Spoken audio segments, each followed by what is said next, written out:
Hello and welcome to the lair of the killer koala. I hear you want to be a squad member. You know, I was in your shoes once myself and I was a little overwhelmed by how difficult it might be to add items to the database.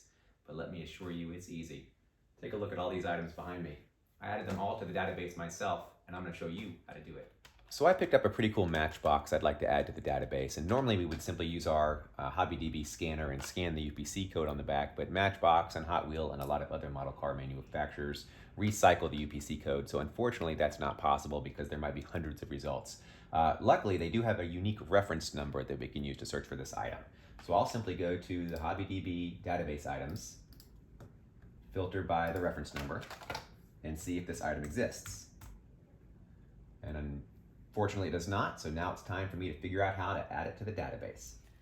The easiest way to add a new item to the database is to find a similar item and make a clone or variant of it. So I'm going to do a search for MBX self to see if there is something similar in the database.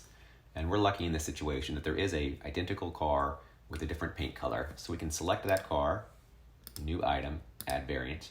And here we'll do the basic things like changing the name if necessary, and the brand and series and related subjects.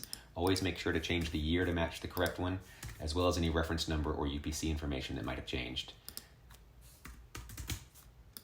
So in this situation, we will change the packaging details and the reference number, as well as the manufacturing ID. The UPC code, in fact, here is the same, so there's nothing to change there. Change the description, and save and add photos. Now, whenever possible, we like to add at least two images to the item, a carded image as well as an open image. Luckily, I've downloaded both here for this one already.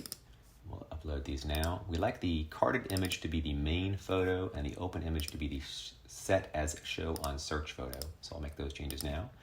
And that's it, we're done. We've added the item to the database and we can go on with our day. As you can imagine, we have hundreds of thousands of items already in our database, but we need help adding hundreds of thousands of more, and this is where you come in as a squad member, helping us to make sure we get every item ever made added to the hobbyDB database.